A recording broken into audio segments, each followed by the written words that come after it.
Hi friends, thanks for watching my video. I really appreciate you all.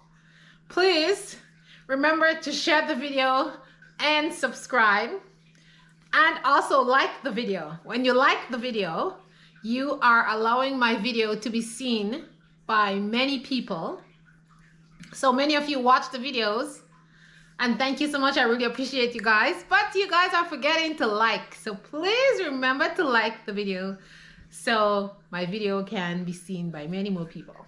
And guys, I made this delicious fermented strawberry drink. It's so amazing. This is really good for gut health. So if you want to have a lot of bacteria that is good in your intestines, you need to make this. Okay, this is a amazing drink. You just leave it to ferment for 7 days, then it's gonna look like this. You add water on it and it's so good.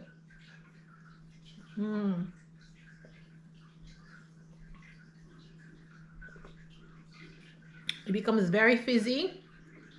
You do not need to add any sugar or anything like that because you already put sugar here. It's really good, guys. It's really good. Thanks for watching. I appreciate all of you all. I'll see you in the next one. Mwah, mwah. Ciao, ciao.